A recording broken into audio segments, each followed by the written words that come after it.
जी क्या F1 FAR1 का question से 2 होमवर्क में बच्चे कह रहे हैं कि हैंडआउट लेट मिला इसलिए हम नहीं कर सके। चलें कोई बात नहीं, इनमें से एक को फिर होमवर्क में रख लेंगे, एक कर लेंगे और एक आधा होमवर्क में और डाल लेंगे, ठीक है। लेकिन उससे पहले ना मैं थोड़ी सी बात करना चाह रहा हूँ आपके साथ उस रूल की जो आपको लिखवा दिया था, क्योंकि आहिस्ता आहिस्ता आपको मैंने बताया कि चीज़ों को अब हमने समझना भी तो है, ठीक है। एक रूल आपको लिखवाया था कि बैड डेट रिटर्न ऑफ को हम सिरे से सवाल में इग्नोर कर देते हैं कैश फ्लो में, ठीक है। और प्रोविजन फॉर डाउटफुल डेट जो है उसको डेटर्स में से नेट कर लेते हैं और नेट डेटर्स को इसमें वर्किंग कैपिटल चेंजेस में ले लेते हैं। एक ये उसूल को प्रूव करेंगे, उसूलों वाले सफ़े में लिखवाया था मैंने, लिखवाया हुआ है ना। और दूसरी चीज़ मैंने आपको कही थी कि सब कुछ हम कर रहे होते हैं नॉन कैश को रिवर्स और कैश को रिकॉर्ड। जैसे हम कहते हैं गेन लॉस फिक्स एसेट का है, इसको रिवर्स कर दो और कैश रिसीव्ड ऑन डिस्पोजल को आप इन्वेस्टिंग एक्टिविटी में लो। इंटरेस्ट एक्सपेंस को रिवर्स कर दो, इंटरेस्ट पेड को लो। इंटरेस्ट इनकम या इन्वेस्टमेंट इनकम को रिवर्स कर दो और cash received on investment income को लो, ठीक है ना। लेकिन हम सेल्स से लेकर कॉस्ट ऑफ सेल हो गया, एडमिन हो गया, सेलिंग हो गया, अदर एक्सपेंसेस हो गए, इनको हम लिफ्ट नहीं कराते थे, कैश में कन्वर्ट नहीं करते थे। तो मैंने आपको कहा था कि वर्किंग कैपिटल चेंजेस के जो आइटम्स हम लेते हैं उसमें जो हम ओपनिंग क्लोजिंग का डिफरेंस लेकर जो एक रूल बनाया हुआ है उसको यूज करते हैं, तो उससे बाकी सारी चीजें खुद ब खुद कैश में कन्वर्ट हो जाती हैं, ठीक है ना। कि हम इनकम्स और इनकम स्टेटमेंट में यही करते थे ना। देखो इनकम स्टेटमेंट का जो फॉर्मेट है वो क्या है, sales less cost of sales gross profit आ गया, ठीक है जी। उसके बाद अगर इनको जरा अलग रखता हूं मैं फिलहाल एंड पे, ठीक है। लेस करते हैं हम सेलिंग एक्सपेंसेस, एडमिन एक्सपेंसेस, ये वो फॉर्मेट है नहीं बनाया हुआ इंट्रो में और बनाएंगे आप FAR2 में जाकर, ठीक है ना। एडमिन एक्सपेंसेस और अदर एक्सपेंसेस और फाइनेंस कॉस्ट, बल्कि यूं कर लें, इसको हम कहा करते हैं जी प्रॉफिट फ्रॉम ऑपरेशंस, बल्कि इसको ऐसे कर लेते हैं ऑपरेटिंग एक्सपेंसेस में से, ऐसे ही तरह एक मैं क्लासिफिकेशन सी बना रहा हूँ, को बात छोटी सी समझाने चाह रहा हूँ आपको। प्रॉफिट फ्रॉम ऑपरेशंस ले लेते हैं, फिर इसमें से हम लेस करते हैं अदर एक्सपेंसेस, लेस करते हैं हम फाइनेंस कॉस्ट और ऐड कर लेते हैं हम अदर इनकम और हम पहुंच जाया करते हैं प्रॉफिट बिफोर टैक्स पे। इसमें से लेस होता है टैक्स एक्सपेंस, तो हम पहुंच जाया करते हैं प्रॉफिट आफ्टर टैक्स, ठीक है। पॉज करें जरा। अच्छा जी, तो ये फॉर्मेट है हमारा, ठीक है। मैंने थोड़ा सा ना इसके अंदर एक यहाँ पे ब्रेक लगाई। देखें कोई भी जो बिजनेस है उसके मेन ऑपरेशंस, मिसाल के तौर पे ट्रेडिंग बिजनेस है तो उसके मेन ऑपरेशंस क्या होंगे, मैन्युफैक्चरिंग बिजनेस भी हो या ट्रेडिंग बिजनेस भी हो, तो चीजों को बनी बनाई चीजों को खरीद के बेचना या चीजों को बनाकर फिर बेचना। तो बेचना और उनको खरीदना या बेचना उनको बनाकर, ठीक है, ये जीपी से ऊपर आ जाता है। फिर उनको बेचने के लिए कोई एक्सपेंसेस हैं, कोई एडमिन एक्सपेंसेस हैं, इनको ऑपरेटिंग एक्सपेंसेस भी कहते हैं। तो ये बेसिकली बिजनेस के ऑपरेशंस होते हैं, मेन ऑपरेशंस, ठीक है। उसके बाद देखो अगर जो बिजनेस हम कर रहे हैं, ठीक है, उस बिजनेस वाली चीज को जब हम बेचते हैं तो उसको अदर इनकम नहीं कहते, उसको सेल्स कहते हैं, रेवेन्यू, मेन इनकम, ठीक है। और उस सेल को करने के लिए जो कॉस्ट इनकर करते हैं उसको हम कॉस्ट ऑफ सेल्स कह देते हैं, ठीक है। फिर सेलिंग एक्सपेंसेस हैं, एडमिन एक्सपेंसेस हैं, ये ऑपरेशंस हैं बिजनेस के। लेकिन जो मिसाल के तौर पे फिक्स एसेट है, एक बिजनेस है ट्रेडिंग बिजनेस, बिजनेस का काम क्या है कि जी वो ये मैन्युफैक्चरिंग है चाहे, तो उनका काम है, ये फिलिप्स वालों का काम है ये लाइट बनाना और बना के बेचना, ठीक है। अब उन्होंने अपना एक प्लांट पुराना हुआ वो बेच दिया, बेचने पे लॉस आ गया। मुझे बताएं क्या फिलिप्स वालों की मेन एक्टिविटी फिक्स्ड एसेट्स का बेचना और उससे गेन या लॉस कमाना होता है।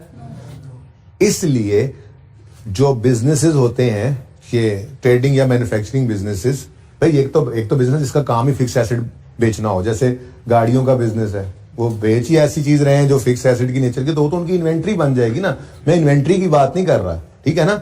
आप जिस चीज को बेच रहे होते हैं वो आपकी इन्वेंट्री है, ठीक है ना। जिस चीज का बिजनेस कर रहे हैं मैं उसकी बात नहीं कर रहा। मैं ये कह रहा हूं कि आपने जो फिक्स एसेट होता ही क्या है, आपने कोई भी चीज अपने यूज में, बिजनेस के यूज में रखी हुई है, जो बिजनेस के अंदर यूज होकर कैश फ्लो जनरेट करने में हेल्प कर रही है, वो फिक्स एसेट होता है, ठीक है ना।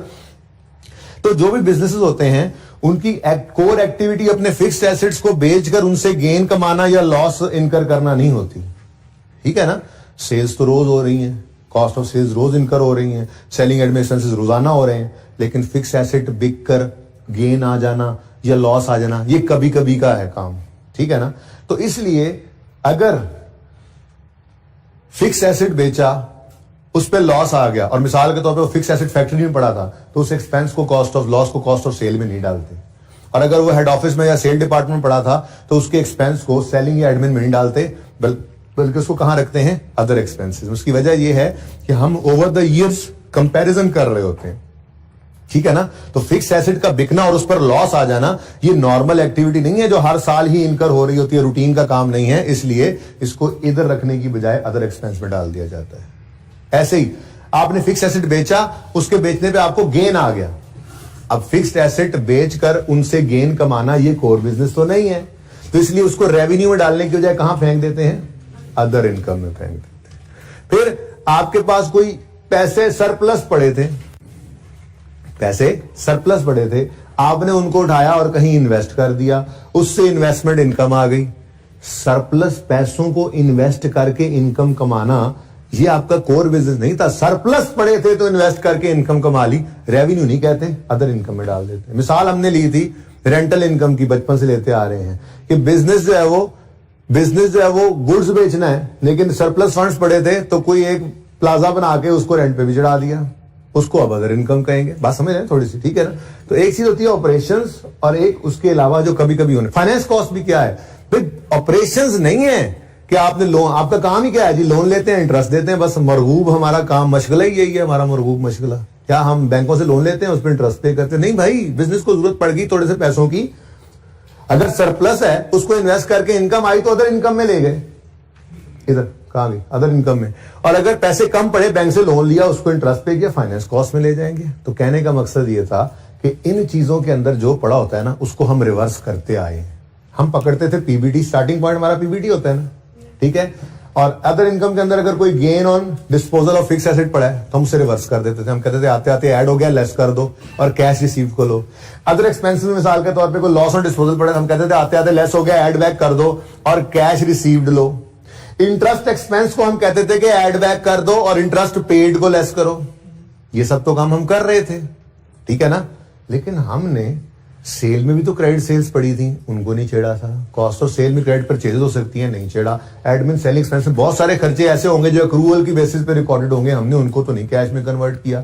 तो मैंने ये कहा था कि ये सारा एरिया जो है ये ऑटोमेटिकली कैश में कन्वर्ट हो जाता है जब हम वर्किंग कैपिटल आइटम्स की चेंजेस लेते हैं, ठीक है। तो ये दो चीजें थी जो अभी तक आपको याद होगी अल्हम्दुलिल्लाह। पर्चा आपका पास हो सकता है, ठीक है ना, लेकिन आज उसकी लॉजिक भी आ जाए, ठीक है ना। तो ये दोनों चीजें आज हमारी एक छोटी सी एग्जांपल में प्रूव होंगी, ठीक है। एक तो ये कि जो हम बैड डेट एक्सपेंस को इग्नोर करते हैं और प्रोविजन को नेट कर देते हैं, या ग्रॉस करके भी दिखा दूंगा, प्रूव करना है ना, तो ये क्या हम सही कर रहे होते हैं, क्या वाकई कैश में कन्वर्ट हो जाते हैं उससे डेटर्स। दूसरी बात, जैसे आपके सेल्स की बजाय कैश की फिगर कैश फ्लो में भी आएगी ना थोड़ी देर, ऐसे ही बाकी सारे भी कैश में कन्वर्ट हो जाते हैं। दोनों बातें हमारी आज की छोटी सी एग्जांपल के अंदर प्रूव होने जा रही हैं, ठीक है। तो ये छोटी सी एग्जांपल मैंने बनाई है, ये वैसे ही डाटा बनाया, वैसे ही डाटा ओपनिंग अज्यूम किया 60, सेल्स अज्यूम किया 654, बैड एक्सपेंस अज्यूम किया 6, जो यहां पर भी आ जाता है आपको पता है, ठीक है। और क्लोजिंग 140 है। ये कोई भी डाटा आप अज्यूम कर लें और आप निकालें यहां पर बैलेंसिंग फिगर कैश कितनी है, कोई भी डाटा, यहां पर डाटा बदल लें बेशक, लेकिन एक चीज बैलेंसिंग निकालनी है, बता दें कैश, वैसे ही ताकि हम प्रूव कर सके ना कि हमने तो कैश की फिगर को भी नहीं पकड़ा कैश फ्लो में आज तक, सेल की फिगर को भी नहीं पकड़ा, फिर भी हम देखना कितना कैश, 568 के कैश पर पहुंच के दिखाऊंगा मैं आपको। आप डाटा कोई मर्जी ले ले, यहाँ पे 160 कर लें, यहाँ पे 1654 कर लें, यहाँ पे कुछ भी कर लें, 240 कर लें, यहाँ पे 10 रुपए कर लें, ले एक बैलेंसिंग निकाल लेना, ताकि ये ना हो कि आपने सर खुद ही लिखा था मर्जी से, तो ये बैलेंसिंग निकाला है आपने, ठीक है ना, आपने निकाला, मैंने नहीं निकाला। ऐसे ही ओपनिंग बेसिकली इस सवाल के अंदर अज्यूम, ये डाटा अज्यूम्ड है और प्रोविजन की परसेंटेज मेरे दिमाग में 5% थी, तो 6 का 5%, 60 का 5% 3 है, 140 का 5% 7 बनता है। चेक कर लो बेशक, चेक कर लो जहन में। प्रोविजन एक और चीज भी एंड पे बताऊंगा ना अलग से, वो अगले मेथड की तैयारी करेंगे तो ये यही बनता है ना, ठीक है। ये जरा मैंने 5% प्रोविजन अज्यूम की हुई है, तो ये डाटा सारा अज्यूम्ड है, ठीक है। और ये बैलेंसिंग आपने निकाला, तो ये प्रोविजन का रेट 5% मैंने अज्यूम किया हुआ है। इस एग्जांपल के अंदर आप 10% अज्यूम कर लें, ओपनिंग क्लोजिंग 10% कर लें, कोई मसला नहीं। ये 6 तो वही आ गया। अब फिर बैलेंसिंग बैड डेट एक्सपेंस की आप निकालें। बैड डेट एक्सपेंस बैलेंसिंग कितना आता है, जो प्रॉफिट एंड लॉस में फिगर जाती है, प्रॉफिट एंड लॉस वाली फिगर 10, ठीक हो गया। ये दो चीजें आपने बैलेंसिंग निकाली है। मेरा रूल क्या था, मैंने आपको कहा था कि आपने बैड एक्सपेंस को इग्नोर करना है सिरे से, और अगर डेटर्स ग्रॉस पड़े हैं तो उनको नेट करके वर्किंग कैपिटल में नेट डेटर्स को प्रेजेंट करना है, शो करना है, ठीक है, सही है। अब जरा चेक करते हैं, समझे, हमारे पास सिर्फ और सिर्फ यही दो जो है वो फिगर, मतलब यही दो चीजें हैं हमारे पास सवाल के अंदर। और अगर मैं इससे अपनी प्रॉफिट एंड लॉस अकाउंट बनाऊं आपके लिए, इनकम स्टेटमेंट ऐसे ही बना दूं, इनकम स्टेटमेंट के एक्सट्रैक्ट्स अगर बनाऊं, तो इनकम स्टेटमेंट के एक्सट्रैक्ट्स के अंदर मेरे पास सेल्स आएंगी कितनी, 654 आएंगी, ऐसे ही बना होता है ना, लेस कॉस्ट ऑफ सेल करते करते GP add other income less expenses के अंदर जाकर बैड डेट एक्सपेंस पड़ा होगा कितना, 10। अब अज्यूमिंग कुछ भी और नहीं है सवाल के अंदर, ठीक है ना, बस यही है डाटा, तो हमारे पास पीबीटी आ गया 644, जिससे हमने स्टार्ट करना होता है, ठीक है ना। और बैलेंस शीट के अंदर आपको करंट एसेट्स के अंदर डेटर्स नजर आ रहे हैं 140 के, और प्रोविजन इनमें से नेट होकर शो हो रही होती है, तो डेटर्स नेट बन रहे हैं 133 के, ठीक है ना। तो अगर सिर्फ सवाल के अंदर यही डाटा अज्यूम करूं तो ये हमारा सवाल, दो लेजर्स है, इनकम स्टेटमेंट बैलेंस शीट, कोई मसला है यहां तक। अब मैं कैश फ्लो शुरू करने लगा हूं, और कैश फ्लो का स्टार्टिंग पॉइंट क्या होता है, 654। अब सिर्फ एक सेल ही सामने रखिए, क्योंकि दो चीजें भी कर दूंगा ना तो ये समझा नहीं सकता था, तो सिर्फ एक सेल है हमारे पास इस सवाल के अंदर, जिससे कैश 568 निकलना चाहिए, मानते हो। अब ना तो मैं सेल से शुरू कर रहा हूं, ना ही मैं बैड डेट की को लिफ्ट करा रहा हूं, बल्कि मैं अपनी तरतीब पे कैश फ्लो का सवाल कर रहा हूं, जैसे आपको सिखाया हुआ है, ठीक है। तो हम बनाने लगे हैं जी स्टेटमेंट ऑफ कैश फ्लोज। इसके अंदर ऑपरेटिंग एक्टिविटीज आती है ना सबसे पहले, ये वर्किंग कैपिटल चेंजेस यहीं पे आती हैं। ऑपरेटिंग एक्टिविटीज की हेडिंग बनती है, जिसके अंदर सबसे पहले स्टार्टिंग पॉइंट होता है हमारा पीबीटी, उसके बाद हम करते हैं जी adjustments for non cash items, और उसके बाद हम करते हैं जी adjustments for working capital item changes, ठीक है जी। और नीचे करते हैं हम less tax paid, interest paid और डिविडेंड पेड बोला करें और लिखा करें, बाद में एंड पे ड्राइंग, क्योंकि अब आप बड़े हो चुके हैं, सवाल तो आपको अब वही वाले मिलने हैं, ठीक है ना, जिसमें डिविडेंड हुआ करेगा। बहरहाल शुरू करें ही सवाल, बाकी तो फिर यहां से नेट कैश फ्लोज आएंगे, net cash flows from operating activities, जिसको मैं आज तक लिखता नहीं था, बस यहां पर ए लिख दिया करता था, ठीक है ना, याद आ रहा है, वो ए की फिगर आती है। उसके बाद फिर आगे investing activity, financing activity and so on. लेकिन सवाल में और कुछ है नहीं, कहानी सिर्फ यहीं पे रोकनी है, ठीक है। ये 3 भी नहीं थे, ये भी लिखने की जरूरत नहीं थी, बहरहाल फॉर्मेट बना दिया मैंने। शुरू करें आप, स्टार्टिंग पॉइंट क्या है, प्रॉफिट बिफोर टैक्स। अब देखना जादू, 644 से हमने शुरू कर दिया, ठीक है। अब पहले हम जो है वो एक तरीका जो पहले से सीखा हो वही अप्लाई करते हैं। सबसे पहला तो बैड डेट एक्सपेंस को क्या कर दो, इग्नोर। हमें इनकम स्टेटमेंट मिली इनकम स्टेटमेंट जेन में आता होगा ना। बैड डेट एक्सपेंस भी तो डेप्रिसिएशन की तरह से नॉन कैश ही है। बैड डेट एक्सपेंस की entry, bad debt expense debit हो रहा है, प्रोविजन क्रेडिट हो रही है, इसमें तो कोई कैश क्रेडिट नहीं हो रहा, नॉन कैश ही है ना। तो इसको क्यों इग्नोर करते हैं वो भी देखने लगे, ठीक है ना। तो हमें इनकम स्टेटमेंट ये मिली हुई है, इसमें बैड एक्सपेंस नजर आ रहा है। मैंने वो क्या लिखवाया था, उसूल क्या लिखवाया था, इग्नोर, पक्का इग्नोर। क्या कर दोगे, इग्नोर। हो गया इग्नोर। अब दूसरी चीज प्रोविजन भी आ रही है, ठीक है। क्या सिखाया आपको, प्रोविजन को नेट करो और नेट प्रोविजन को ले जाओ कहां पर। अच्छा, अब ये है क्लोजिंग। माजरत के साथ ओपनिंग मैंने नहीं लिखा था यहां पर, तो अगर आप ओपनिंग भी लिखवा दें मुझे तो 60 है और 3 है, ये कितना बन गया 57, ठीक है ना। ऐसे बैलेंस शीट गिवन होती है ना आपको। तो मैंने कहा जी प्रोविजन को डेटर्स में से कर दो नेट, और नेट डेटर्स, ग्रॉस नहीं, नेट डेटर्स को पकड़ो और ले जाओ कहां पर, वर्किंग कैपिटल में। तो बताओ जी 57 से 133 बढ़ रहे हैं डेटर्स। तो यहां पर लिखेंगे हम डेटर्स बढ़ रहे हैं, तो डेटर्स का बढ़ना डेबिट, दूसरा इंपैक्ट कैश पे कितने से 76 से क्रेडिट हो गया। अब जरा मुझे बताओ इसका आंसर क्या आ रहा है, चेक कर लो। ये कैश पे पहुंच गया या नहीं पहुंच गया, किधर गया। ये मैंने तो कहीं पे कैश यूज नहीं किया, मैंने क्या पकड़ा, जैसे सवाल के अंदर पीबीटी पकड़ते थे वो पकड़ा, यहां पे लिख लिया। फिर मैंने क्या किया, बैड एक्सपेंस को भी इग्नोर कर दिया इग्नोर, और बोलो। फिर मैंने क्या किया, प्रोविजन को डेटर से नेट किया और नेट डेटर्स को पकड़ा और वर्किंग कैपिटल चेंजेस में लाकर लिख दिया। और जब आंसर निकाला तो हमारी फिगर जो है वो कैश की आ गई, यानी ये कैश रिसीव फ्रॉम कस्टमर्स की फिगर आ गई। यानी इनकम स्टेटमेंट में जो सेल के अंदर क्रेडिट सेल का भी असर था वो भी निकल गया, जो बैड डेट रिटर्न ऑफ आ रहे थे वो भी निकल गए। ये सब कुछ कैसे हो गया, अब छोड़ें इस बात को, बस इतना ही बता सकता हूं, प्रूफ तो कर दिया ना आपको। ऐसे ही ये सिंगल ही लेकर चल सकता था मैं, क्योंकि समझाने के लिए जरूरी था 568 दिखाने के लिए। ऐसे ही आपने क्रेडिटर का लेजर ले लेना, लेते हो ना क्रेडिटर भी वर्किंग कैपिटल में, वहां से ये भी वो भी ऑटोमेटिकली कैश में कन्वर्ट हो जाएगा। ऐसे ही आपने एक्रूअल्स प्रीपेमेंट सारे ले लेने होते हैं, लेते हो ना वर्किंग कैपिटल में, वो सारे ही इसी मैकेनिज्म के तहत ऑटोमेटिकली ओपनिंग क्लोजिंग का डिफरेंस लेते हो ना जब, तो वो किस में कन्वर्ट हो जाते हैं, कैश में। इसलिए हम ऑपरेशंस में होने वाले सारे कामों को अलग से ऊपर ऐड और लेस नीचे नहीं करते थे, बल्कि वर्किंग कैपिटल आइटम्स कह के इनको जब चेंजेस में लेते थे तो ऑटोमेटिकली ये कैश में कन्वर्ट हो जाते थे।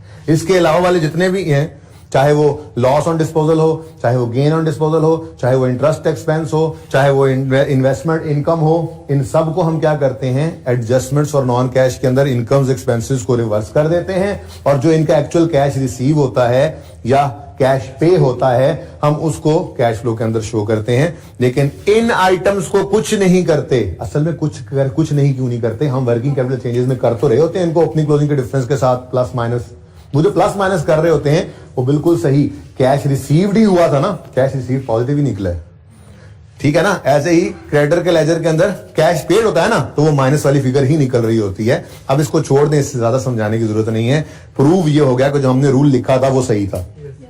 अब ये बात याद कोई नहीं रहती, चाहे वो घर तक जाते जाते ही भूल जाती है, याद वही रहता है पर्चे तक उसूल, जो क्या लिखवाया था आपको कि आपने क्या करना है, बैड एक्सपेंस को इग्नोर करना है। किया इग्नोर, देखो कहीं पे यहां पर हमने यहां पर 578 तो नहीं आ गया कि कैश के अंदर वो भी शामिल हो गया हो, या 558 तो नहीं आ गया, एग्जैक्ट कैश की फिगर आई है या नहीं आई है। तो बस इसका मतलब है हमने बैड को इग्नोर किया, बैड एक्सपेंस को इग्नोर किया और प्रोविजन को नेट ऑफ डेटर्स करके यूज किया, तो हमारे पास कैश की फिगर आ गई।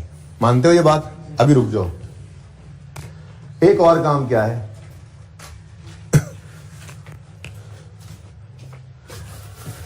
देखो बैड डेट को तो क्या करना है हमने, इग्नोर, ये तो पक्का है, इसमें कोई ऑप्शन नहीं है। लेकिन प्रोविजन को नेट ऑफ डेटर्स करके नेट डेटर्स को भी यहां ले सकते हो। यहां पे मैंने डेटर्स कौन से उठाए हैं, नेट। ये डेटर्स कौन से हैं जी, ये नेट डेटर्स हैं। और ये डेटर्स कौन से हैं, जरा जगह यहां पे बनाए, समझ आई ना। तो डेटर्स ग्रॉस थे, उनमें से प्रोविजन लेस करके नेट निकाले, और यहां पे मैंने क्या यूज कर लिया, नेट डेटर्स को। ठीक है ना, ये एक सिनेरियो बन गया हमारा, सिनेरियो 1 इसको कह लेता हूं मैं। ठीक है, दूसरा ऑप्शन क्या हो सकता है जी? दूसरा ऑप्शन ये है कि आप ऑपरेटिंग एक्टिविटीज, वही cash flow statement of cash flows, उसमें ऑपरेटिंग, एक ही बार नोट करना यार, साथ साथ मत करो, देख लो पहले भाई, तुम्हें कह रहा हूं, तुम क्लास में नहीं हो जी। Starting point profit before tax, adjustments for non cash items, और फिर adjustments for working capital items changes, और नीचे वही लेस लेस लेस और नेट कैश फ्लोज आ जाएंगे।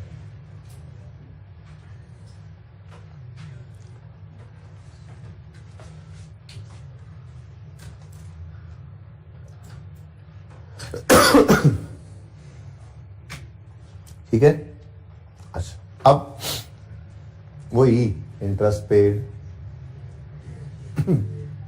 Tax paid, dividend paid. अच्छा, अब उसूली मौकिफ तो ये है, इससे कभी नहीं हिलना, जो मर्जी हो जाए, बैड एक्सपेंस को हमेशा इग्नोर करना है। ठीक है, हाँ, दूसरा ऑप्शन ये है कि आप डेटर्स को नेट की बजाय ग्रॉस यूज करो। क्या करो? ग्रॉस डेटर्स को यूज करो। तो ग्रॉस डेटर्स अगर आप देखो तो 60 से बढ़कर 140 पे चले गए, 60 से बढ़, लेकिन स्टार्टिंग पॉइंट क्या है हमारा? स्टार्टिंग पॉइंट तो पीबीटी है ना, पीबीटी सवाल के अंदर क्या है? 644। अच्छा, आपने अब डेटर्स क्या ले लिए जी? डेटर्स ग्रॉस ले लिए। अब मुझे बताओ, ये भी डेबिट हो रहे थे ना, बढ़ ही रहे थे, डेबिट लिखा था यहाँ पे। अच्छा, मुझे बताओ, ग्रॉस डेटर्स लें तो 60 से 140 पर गए डेटर्स, तो डेटर्स बढ़ गए, डेटर्स बढ़ गए तो debtors debit, debtors debit, cash credit कितने से? 80 से पॉजिटिव आ गया, नेगेटिव आ गया, नेगेटिव आ गया।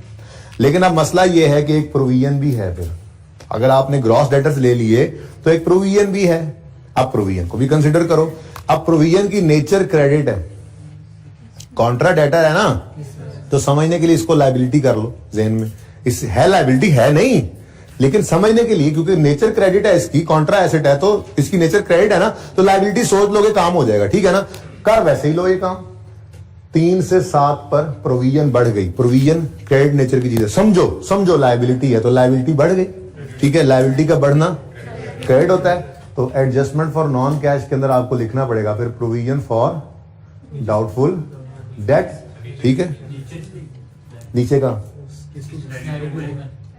अच्छा हाँ सॉरी, ओके सॉरी जी, एडजस्टमेंट फॉर नॉन कैश में आपने लिखा प्रोविजन फॉर डाउटफुल डेट्स, करना इसको वैसे ही है। ठीक है, अब प्रोविजन 3 से बढ़कर 7 पे जा रही है, प्रोविजन की नेचर क्रेडिट है, यानी लाइक लायबिलिटी, तो लायबिलिटी का बढ़ना क्या होता है? क्रेडिट। तो दूसरा इंपैक्ट कैश पर। ठीक है जी, तो कैश क्या हो जाएगा? डेबिट, यानी पॉजिटिव कितने से? 4 से। आंसर बताओ, वही 568 आ गया। यानी यहां पे हमने क्या किया, यहां पे 76 नेट आ रहा है। अगर इन दोनों को आप देखो ना, ये 4 और ये 80, तो अल्टीमेटली ये नेट होकर 76 ही बन रहे हैं।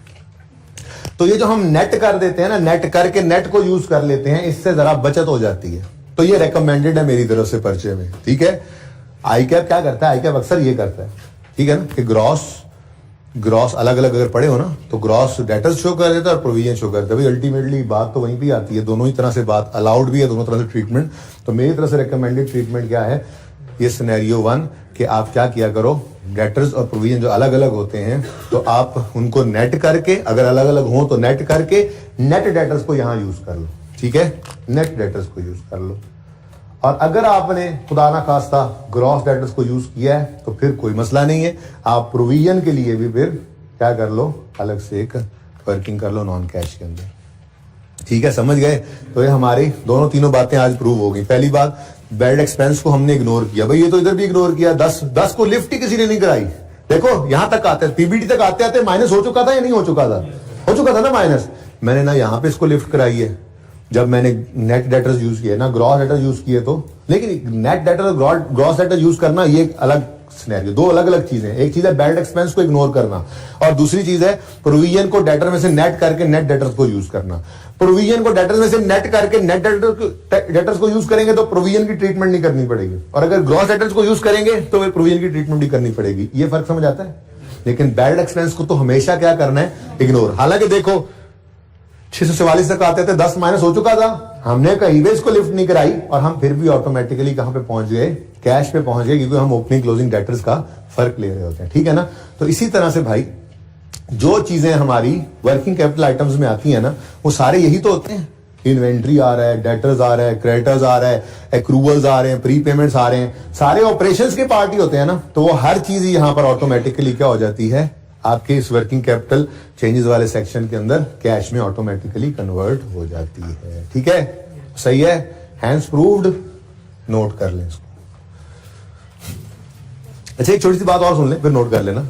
कभी कभी ये हो सकता है, सुनो सुनो सुनो सुनो, कभी कभी ये हो सकता है कि आपको ना बैलेंस शीट गिवन हो, बैलेंस शीट के एक्सट्रैक्ट्स बना रहा हूं, ठीक है ना, बैलेंस शीट गिवन हो और बैलेंस शीट के अंदर करंट एसेट्स के अंदर डेटर्स नेट गिवन हो,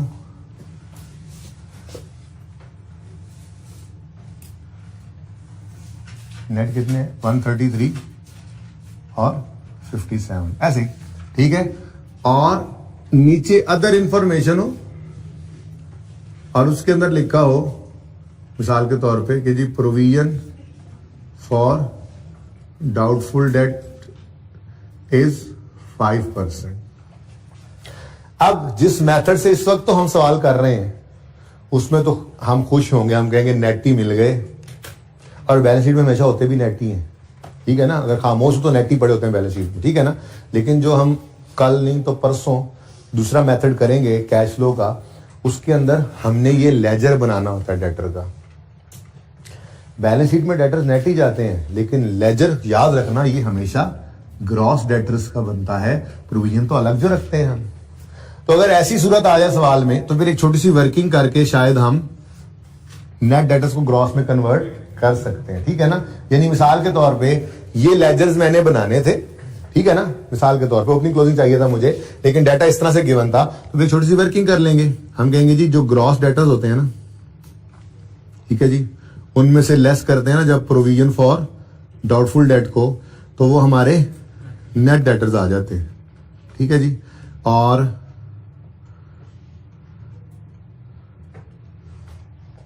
हमें सवाल के अंदर गिवन है नेट डेटर्स कितने 133, बैलेंस शीट आपको गिवन होगी ना सवालों के अंदर, कैश फ्लो के सवालों में बैलेंस शीट गिवन होती है, बैलेंस शीट में नेट डेटर्स पड़े होंगे, नीचे प्रोविजन का बताया होगा, और हमें डेटर का लेजर बनाना होगा उस मेथड के अंदर जाके।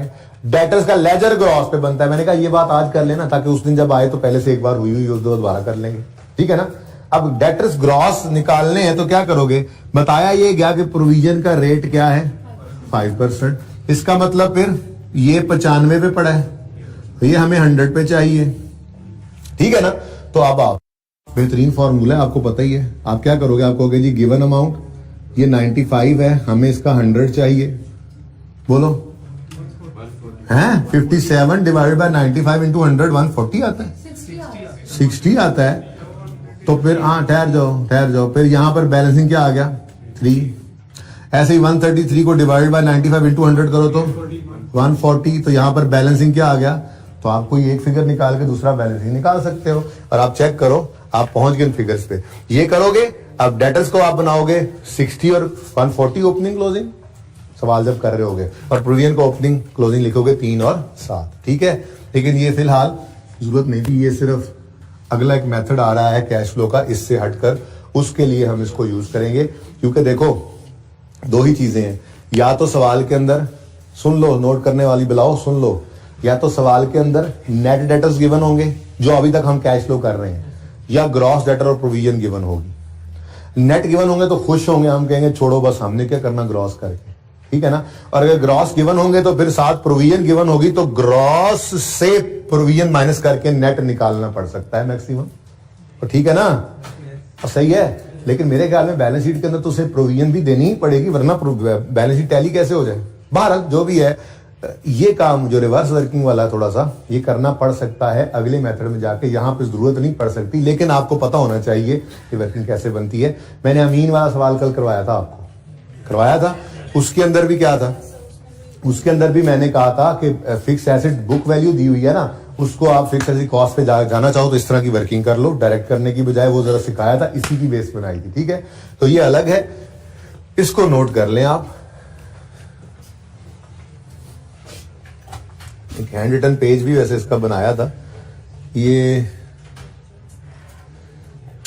मैं शेयर कर लूंगा, देख लूंगा, जरूरत नहीं, वैसे काम हो गया। बस हेडिंग बना लें, डेटर्स प्रेजेंटेशन इन डेटर्स लिखें, डेटर्स प्रेजेंटेशन, हेडिंग बना लेना इसकी, debtors presentation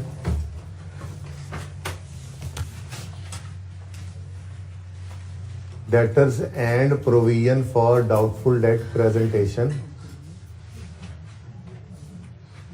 in indirect cash flow। कौन सा जी? हाँ, बस ये अब नाम तो याद रख लेना फिलहाल, कि जो भी कर रहे हैं हम, दूसरा जो होगा वो देखेंगे। ये जो मेथड हम कर रहे हैं कैश फ्लो बनाने का, इसको कहते हैं इनडायरेक्ट मेथड। ठीक है ना, इनडायरेक्ट मेथड ही है। 3 दिन तो हजम करते हुए लग गए, सारी जिंदगी एक्सपेंसेस को लेस करते आए, इनकम्स को ऐड करते आए, यहाँ पे आके उलट हो गया काम, एक्सपेंसेस को ऐड बैक कर रहे होते हैं, यहाँ पे इनकम्स को लेस कर रहे होते हैं, और अजीबो गरीब ही कहानी हो जाती है। तो इनडायरेक्ट इसको कहते हैं। बहरहाल जब दूसरा मेथड पढ़ेंगे तो फिर इसको याद कर लेंगे, लेकिन अब ऐसा ज़हन में बिठा लें, कभी पर्चे के अंदर लिखा हुआ दे भी दे वो इनडायरेक्ट मेथड, शायद 1-2 सवालों के अंदर था भी सही ऐसे, लेकिन मैंने चूंकि अभी पढ़ाया नहीं था तो इसलिए नाम भी नहीं बताया था। ठीक है,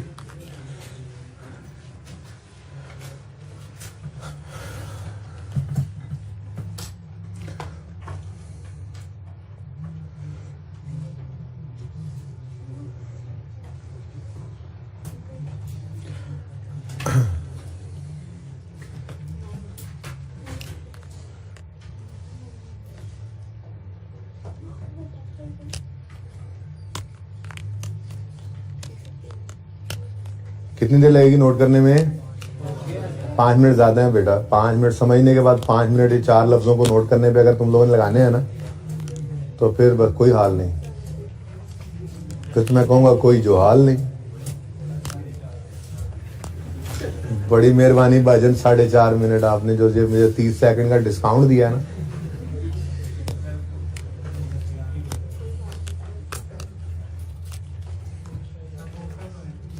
आ गया मेरे ख्याल से, आ गया ना, मैसेज नहीं आया, मैं करवा देता हूँ मैसेज।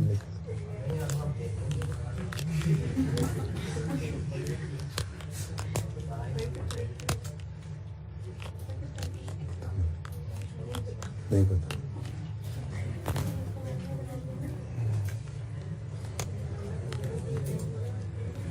तो मुझे भी नहीं मिली अभी तक।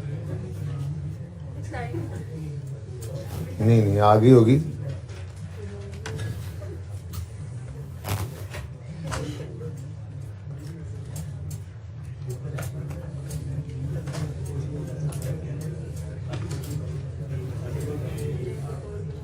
हाँ जी, अब इधर आ जाए, बस करें, बहुत हो गया।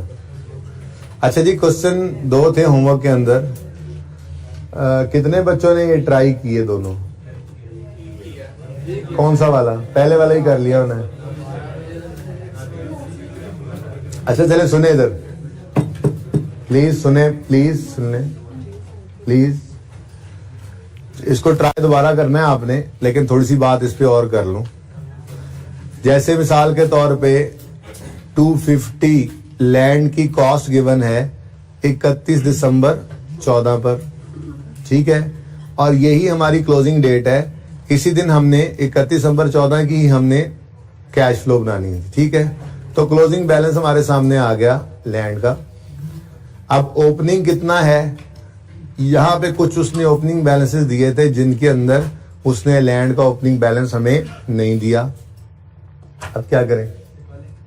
नहीं, हाँ निकाल, आप लेजर बनाएंगे, ठीक है, लेजर आप बनाएंगे, लेकिन मसला ये है कि आप क्या कह सकते हैं कि जी कोई मिसाल के तौर पे आपने लेजर ओपन किया, यहां कर लेते हैं, चलो, लीज होल्ड लैंड है एट कॉस्ट और उसकी एक्यूमुलेटेड डेप्रिसिएशन। ठीक है जी। अब क्लोजिंग बैलेंस उसने हमें बता दिया कितना है 250। ओपनिंग के बारे में खामोश है।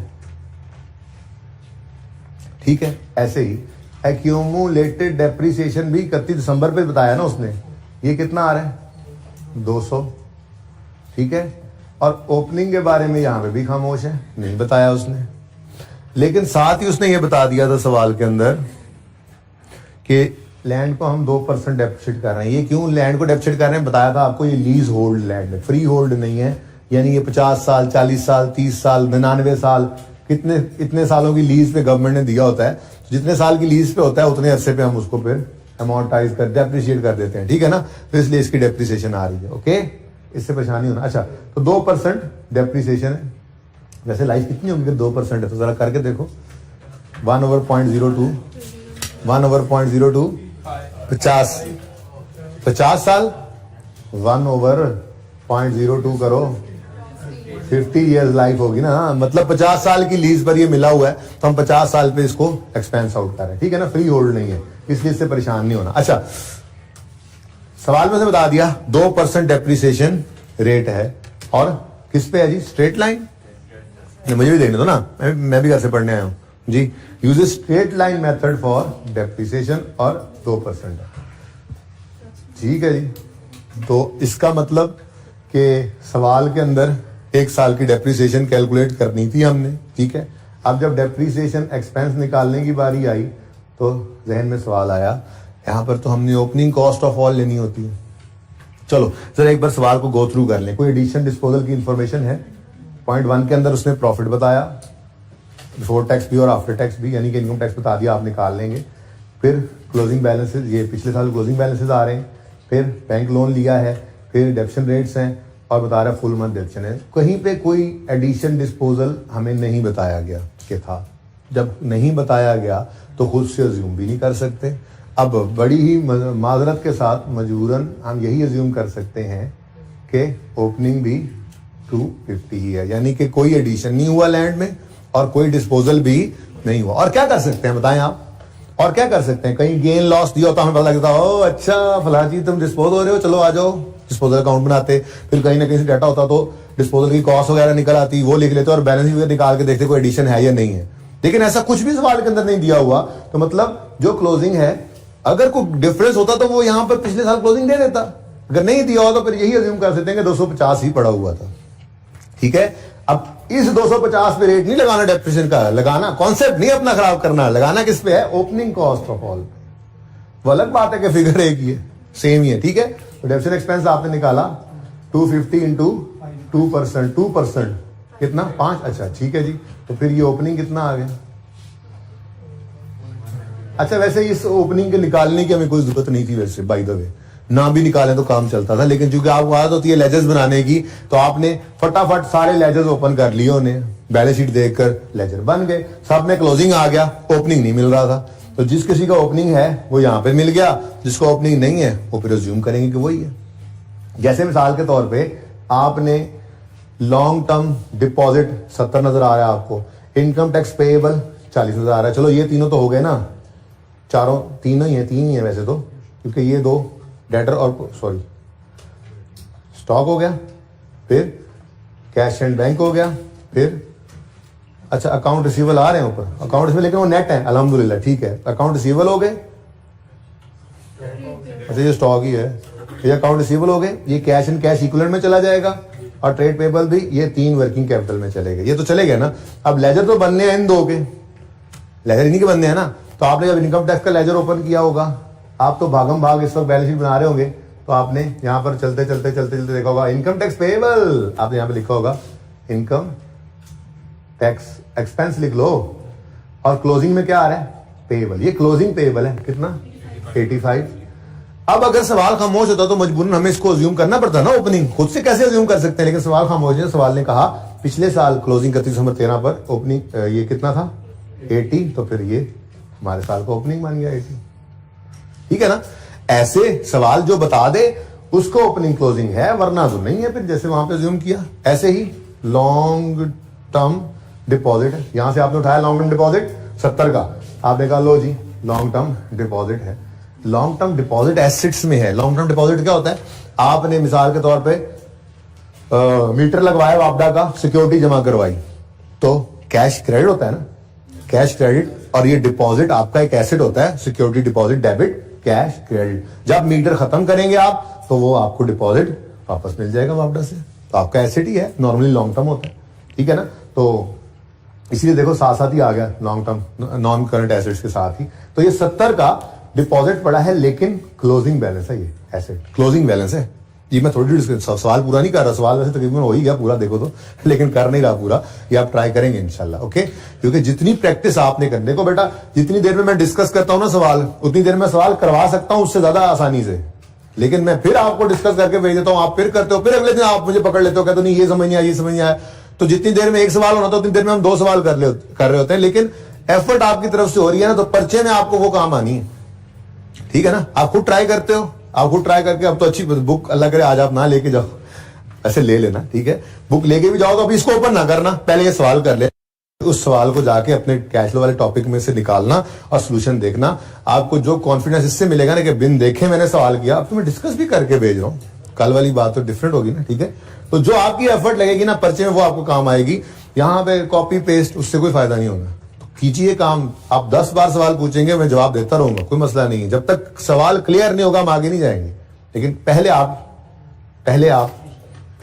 ठीक है जी, ओके जी। लॉन्ग टर्म डिपॉजिट क्लोजिंग था। अब अगर सवाल के अंदर इसके बारे में कोई और बात ना बताता तो हम ओपनिंग में क्या अज्यूम करते, देखो हम ओपनिंग में कहते 70 ही है, यही अज्यूम करते ना, लेकिन ऐसा था नहीं।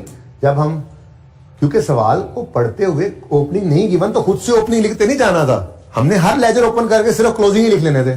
फिर आगे गए, सवाल के अंदर पॉइंट 2 आया, तो ओ 70 है, अच्छा कितना है, अच्छा है भी 70 यार, फिर तो अच्छा नहीं लग रहा। हाँ, ओपनिंग ढूंढते पहुंचे, पता लगा 70, ना भी लिखा होता तो हम अज्यूम यही करते, ये 70 है। भाई बात समझ रहे हो, यानी कि वो आपका कोई डिपॉजिट दिया हो तो कोई नया मीटर नहीं लगवाया, तो ये भी फजूल में ही लेजर बना। यानी आप पर्चे के अंदर ऐसे जिसके अंदर ओपनिंग क्लोजिंग कोई ना फर्क हो, आप उसको इग्नोर भी कर सकते थे, ठीक है ना। जैसे लॉन्ग टर्म लोन पड़ा हो, कोई 5000 का लोन आ रहा था, ओपनिंग 5000 ही क्लोजिंग, आप वो लेजर नाम बनाओ तो काम चलेगा, कुछ कैश नहीं आएगा, ठीक है ना। अच्छा बहरहाल छोड़ो इस बात को। तो कहने का मकसद ये है कि आपने यहाँ पे आपको क्या मिलेगा, जैसे इंटरेस्ट, ये इनकम टैक्स एक्सपेंस का लेजर है, तो यहाँ पे उसने बताया था टैक्स एक्सपेंस जो है वो 13 रुपए है। क्या है जी, टैक्स एक्सपेंस क्या है, 13 रुपए। एक्सपेंस के लेजर में कैश आता है, एक्सपेंस डेबिट कैश क्रेडिट इस तरफ, और टैक्स एक्सपेंस इंटरेस्ट कहां से आ गया टैक्स में, यहाँ पे 13 आ जाएगा, तो ये बैलेंसिंग फिगर आ जाएगी। आप कैश फ्लो के अंदर यहाँ पे लिखते हो लेस टैक्स पेड, तो यहाँ पर वो फिगर आपकी आ जाएगी, और इस टैक्स एक्सपेंस को ऊपर ऐड बैक कर दोगे। क्या ख्याल है। और नहीं हम प्रॉफिट बिफोर टैक्स से शुरू किया हुआ है, टैक्स से माइनस नहीं हुआ हुआ कि ऊपर जाके ऐड बैक करते रहो, बताया भी था उस दिन, तुम्हें तो पता ही लगा क्या बात हो रही है। सवाल घर पे करोगे तो पता लगेगा भाई ये ऐसे कर रहे हो। जो क्या नाम है तुम्हारा, मुजाहिद हो तुम, किए थे सवाल नहीं, तो फिर तुम्हें ऐसे ही लगना है ना, पता नहीं क्या बातें हो रही हैं। कर लो भाई, अभी भी टाइम है, कर लो, ठीक है। मैं ये कहते कहते आखिरी दिन पे ही ना पहुंच जाऊं, अभी भी टाइम है, अभी भी टाइम है, अभी भी टाइम है, तो अभी टाइम है, थोड़े दिन बाद नहीं रहेगा फिर जी। कुछ आइडिया हुआ। अच्छा भाई, अब ऐसे ही देखो, ऐसे ही किसी एसेट के बारे में कोई बात नहीं बताई हुई थी, तो यही क्लोजिंग कॉस्ट, बिल्डिंग की ओपनिंग कॉस्ट भी अज्यूम करेंगे, और 500 क्लोजिंग की डिडक्शन है, ओपनिंग ये नहीं अज्यूम करेंगे, क्योंकि इस साल की डिडक्शन तो चार्ज होकर ही क्लोजिंग बनी होगी ना, और वो 1000 ओपनिंग अज्यूम किया, उसके ऊपर आप रेट लगाकर डिडक्शन निकाल लेंगे। ऐसे ही मशीनरी के साथ भी करेंगे आप, ठीक है ना, मशीनरी कॉस्ट और इसकी डिडक्शन के साथ भी। लॉन्ग टर्म डिपॉजिट तो हो गया, बाकी तो ये वैसे ही ओपनिंग क्लोजिंग। कहीं नहीं बेटा, कुछ है ही नहीं, कोई कैश फ्लो आया नहीं, अगर आता तो इन्वेस्टिंग एक्टिविटी में जाता। आगे के लिए सुन लो, अगर कोई कैश आ जाता तो भाई क्या है, इन्वेस्टमेंट ही की है, एक तरह की इन्वेस्टिंग एक्टिविटी हो गई ना, ठीक है। पैसे हमने मीटर लगवा के पैसे जमा करा दिए ना, तो ये ऑपरेटिंग एक्टिविटी है ना फाइनेंसिंग एक्टिविटी है, तो फिर इन्वेस्टिंग ही है ना, उसमें लेके जाएंगे। अच्छा, ये opening closing, opening closing, opening closing, closing, यहां से आपने फर्क निकालना था इन तीनों का, वो उसके लिए वर्किंग कैपिटल के लिए, ठीक है ना, सही है। ये तीन चीजें यहां से आ गई, ये तो जाता है हमारा वर्किंग वन में। तो सवाल आसान है, ठीक है। कैपिटल भी आपने उसने 1000 दिया, कोई बात नहीं बताई उसने कि कोई नए कैश शेयर्स इशू किए हैं या कोई राइट इशू किया या कोई बोनस इशू किया, तो फिर ठीक है, ये क्लोजिंग है, यही ओपनिंग है। लेकिन रिटेन्ड अर्निंग्स को आप इसी क्लोजिंग को ओपनिंग अज्यूम नहीं कर सकते। क्यों? रिटेन्ड अर्निंग्स जो है उसने बताया सवाल के अंदर क्लोजिंग कितनी है, 18-16। कैसे कह लूं मैं ओपनिंग 18-16 ही है आपको जी? इसलिए कि कोई डिविडेंड नहीं सवाल में दिया हुआ।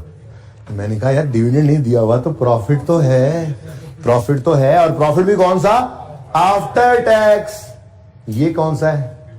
Before tax. तो पीबीटी माइनस टैक्स यहां पर शो करते हैं, 275 माइनस 13, और कैश फ्लो का स्टार्ट होगा 275 से। यहां पे क्या आ गया? 262। तो ये बैलेंसिंग आप फिर अब निकाल सकोगे। तो ये सवाल ट्राई करने वाला है, बहुत आसान है। मैं नहीं समझता कि इस सवाल को क्लास के अंदर करवाना भी चाहिए मुझे, लेकिन आप करें। आपको कोई जरा सा भी मसला आएगा तो मैं उसको फिर करवाने को भी तैयार हूं, कोई मसला नहीं, ठीक है। आप बिल्कुल अल्हम्दुलिल्लाह सही जा रहे हैं, ऑन ट्रैक जा रहे हैं, कोई हमें जल्दी भी नहीं है, हम बिल्कुल सही चल रहे हैं। तो आप कहेंगे तो कोई नहीं, फरमाइशी प्रोग्राम तो चलता ही है, मैं करवा दूंगा, लेकिन जरूरत नहीं पड़ेगी इंशाल्लाह। अगर आपकी इजाजत हो तो मैं ये मिटा दूं, क्योंकि ये आप लोगों ने तस्वीरें नहीं बनानी, ये आप लोगों ने ट्राई करना है, ठीक है ना। सोल्यूशन अब मिल जाएगा, बुक्स आज लेके जाना। कोई कंफर्म कर दे मुझे, बुक्स का आ चुकी हुई है, चल लेके जाइएगा। अच्छा जी, उसके बाद ये अगला सवाल था, Nadir limited. Following information pertains to Nadir limited, extracts from statement of profit और लॉस और बैलेंस शीट। भाई ये ट्राई किया था, किसी बच्चे ने किया हो तो बता दे, किसी बच्चे ने किया हो? 2-3 ने ये ट्राई किया था, बस 4-5 ने, बस हो गया था।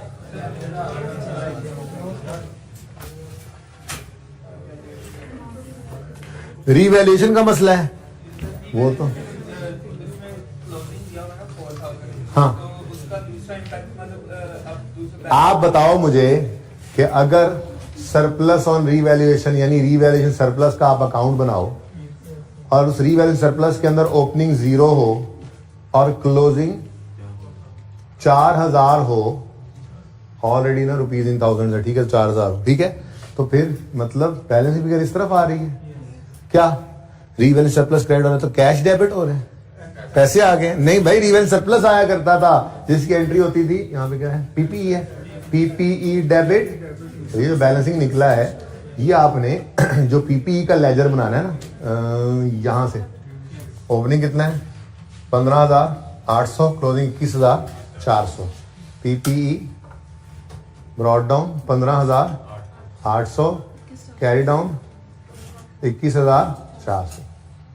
तो ये एंट्री यहां पर पड़ेगी 4000 से रीवैल्यूएशन सरप्लस वर्किंग नंबर जो भी हो, इस रेफरेंस दे देना इसका, ठीक है ना। यहाँ पे अब सवाल ये पैदा होता है कि ये यहाँ पे क्यों लिखा, एक और सवाल पैदा होता है, पहले ये सवाल तो कर ले। अगर यहाँ पे ना लिखते ना इसको, तो जब बैलेंस फिगर निकलती तो ये 4000 एडिशन समझ लेते आप, जबकि ये एडिशन नहीं हुआ, कैश आउटफ्लो नहीं हुआ, पड़े पड़े एसेट महंगा हुआ है, ठीक है, ये बात समझ आती है। चलो दूसरी बात, सवाल ये पैदा होता है दूसरा कि रीवैल्यूएशन सरप्लस अरोज हुआ, कुछ ट्रांसफर नहीं हुआ, तो भाई सवाल खामोश है ना। हो सकता है साल के एंड पे रीवैल्यूएशन हुई हो, वरना ट्रांसफर की भी फिगर आती है। जैसे 13वां सवाल हमने ये तो क्वालिटी एंटरप्राइज जो किया था, क्वालिटी किया था ना, वो जिसके अंदर बैलेंस फिगर बाद में निकल आई थी, तो ऐसे फिगर निकल आएगी अगर ऐसा कोई मामला होगा ट्रांसफर का। तो लेकिन यहाँ पे तो नहीं निकला था, यहाँ पे तो बैलेंस फिगर इस तरफ आ रही है। नॉर्मल असम्पशन क्या है कि रीवैल्यूएशन सरप्लस का अकाउंट बढ़ रहा है, मतलब सरप्लस इस साल रोज हुआ है, और कुछ ट्रांसफर नहीं होता नजर आ रहा, क्योंकि ये 0 था, ये 4000 सारे के सारे उधर जा रहा है ना, कुछ ट्रांसफर होता नजर नहीं आ रहा। रिटेन अर्निंग्स का भी आपने लेजर बनाया होगा, उसमें से भी नहीं होगा, ठीक है। तो इसका मतलब क्या है, फिर मैं ये सवाल करवा ही देता हूँ, कोई नहीं, इतनी देर लगनी, 5 मिनट का सवाल नहीं है, ठीक है। वैसे कोई सवाल इसके अलावा कोई इसमें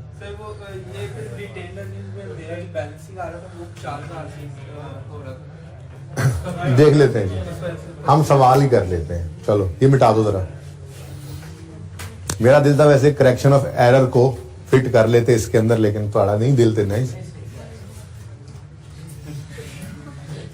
आज कितना लेक्चर है वैसे हमारा कैश फ्लो का, और जान दे दूसरा चौथा लेक्चर है आज,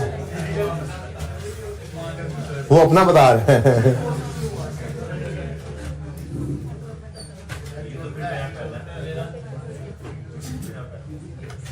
तकरीबन सवाल सारा आ ही गया सामने, ठीक है जी। तो रिक्वायरमेंट है, रिक्वायरमेंट सिर्फ एक बार पढ़ लें। Cash flow statement, statement of cash flows बनाए 31 दिसंबर, बातें मत करें यार, 31 दिसंबर 17 पर कैश फ्लो स्टेटमेंट बनानी है आपने, ठीक है जी। बुक ले लिया आपने? मुझे खुद नहीं पता, अभी देख लेता हूं, मुझे बुक तो मिले थे। अच्छा ये बताना था इसमें, अच्छा दूसरे ने बता दिया। चलें जी, कैश फ्लो का अच्छा अब देखें टारगेट, टारगेट क्या है। जिन्होंने सवाल घर पे ट्राई किया वो तो रिलैक्स करें, 4-5 ही थे, अभी तो देखें सब। टारगेट ये है कि मैंने भी फॉर्मेट बनाना है, मेरी तरफ आप लोगों ने नहीं देखना, आप लोगों ने भी फॉर्मेट बनाना है। टाइमर आप लोग 1.5 मिनट का लगाएं, मेरी तरफ बोर्ड पे लिखना थोड़ा ज़्यादा टाइम भी लग सकता है। आपने घड़ी पे या मोबाइल पे स्टॉप वॉच लगाए, चलें आज 2 मिनट में बनाएं, लेकिन देखें अभी 2 मिनट शुरू नहीं होते, पहले सुन लें। Nazir limited statement of cash flows for the year and 31 December 17, operating activities heading, फिर पीबीटी पूरा लिखना है, प्रॉफिट बिफोर टैक्स आपने, फिर एडजस्टमेंट फॉर नॉन कैश 4-5 लाइनें खाली, एडजस्टमेंट फॉर ना लिखे अभी, ना लिखे अभी, बेईमानी ना करें, 2 मिनट की टाइमर अभी नहीं please. Adjustment for non cash 4-5 लाइनें खाली, adjustment for working capital item 4-5 लाइनें खाली, less tax, less interest, less dividend paid, ये तीनों पेड आ जाएंगे, और नीचे वो लिखने की जरूरत नहीं है नेट कैश फ्लोज, वो टाइम जाया होता है, बस आखिरी लाइन में वो ए लिख लेंगे हम बाद में। फिर अगली हेडिंग, अगले समय पे नया सबक बोलेंगे, इन्वेस्टिंग एक्टिविटीज 8-10 लाइनें खाली छोड़ दें, फिर फाइनेंसिंग एक्टिविटी 5-6 लाइनें इसके लिए खाली छोड़कर आप नीचे 2 लाइनें लिख सकते हैं, टोटल्स के बाद भी लिख सकते हैं, ठीक है। हम नेट कैश फ्लोज लिख लेंगे और उसके ऊपर लिखेंगे, उसके आगे लिखेंगे plus opening cash and cash equivalent, और क्लोजिंग आ जाएगा।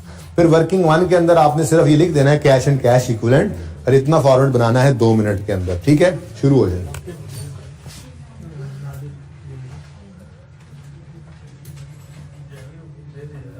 स्टेटमेंट ऑफ कैश फ्लोज पूरा लिखना है वरना नंबर कट जाएंगे। For the year ended 31 December 17, operating activities, शाबाश, जल्दी जल्दी जल्दी जल्दी, 2 मिनट का टाइमर लगाओ प्लीज। प्रॉफिट बिफोर टैक्स भी पूरा लिखना है आपने वरना नंबर कटेंगे।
जी बच्चों, कितने बना चुके फॉर्मेट? अभी भी कुछ रहते हैं? अस्तगफिरुल्लाह, अल्लाह माफी, अल्लाह माफी। फॉर्मेट नहीं बन रहा इनसे, या फिर 1 का पर्चा देने जा रहे हैं? देने ही जा रहे हैं बेटा, महीने 1.5 में, 2 में, 3 में, कभी तो जाएंगे ही अगली दफा।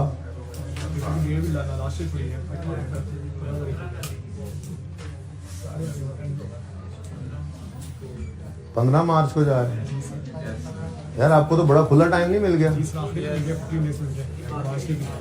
हाँ तो ठीक है ना, अब आपको ज्यादा पढ़ाऊंगा मैं, और आराम आराम से। ज्यादा दिन आप घर पे रहेंगे ना तो आप खराब हो जाएंगे। भाईजान अभी खत्म कर देते हैं, आप जाओ, छुट्टी है आपको अभी खत्म कर।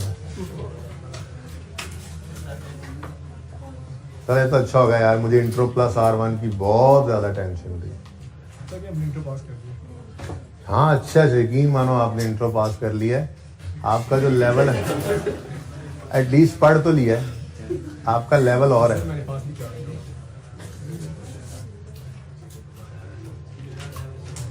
आपका लेवल मैं चेक करता हूँ अभी।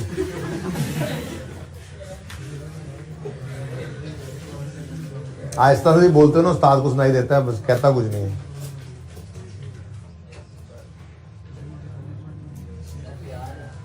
अच्छा जी, बड़ी मेहरबानी जनाब जी, हौसला अफजाई का शुक्रिया। अभी भी कोई रहता है तो बता दें।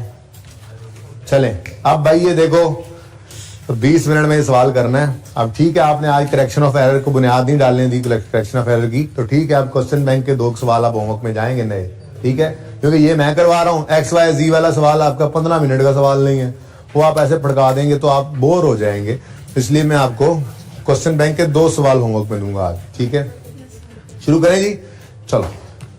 शेयर कैपिटल लेजर बनेगा, वर्किंग 1 मैंने cash and cash equivalent ledger बना दी, जगह बचा ली। बताओ जी, शेयर कैपिटल जी, ओपनिंग 10,000 थाउजेंड में है, क्लोजिंग 12,400। एक बार ऊपर लिख लोगे ना रुपीज इन थाउजेंड, बस वर्किंग में फिर लिखने की जरूरत नहीं होती।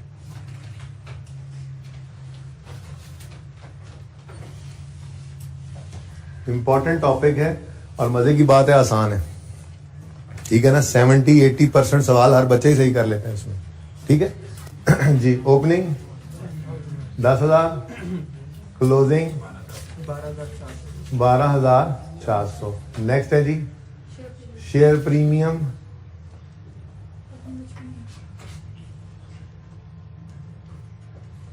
शेयर प्रीमियम कितना है जी? ओपनिंग 0 है, क्लोजिंग 1400।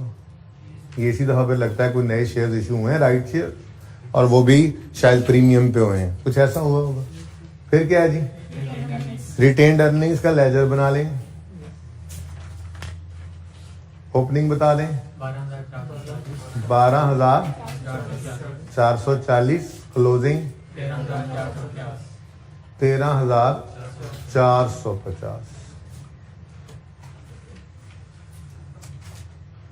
उसके बाद जी रीवैल्यूएशन सरप्लस है। सरप्लस क्या होता है? रीवैल्यूएशन सरप्लस पूरा नाम लें, डेथ पड़ती है जी। Opening 0, closing 4,000।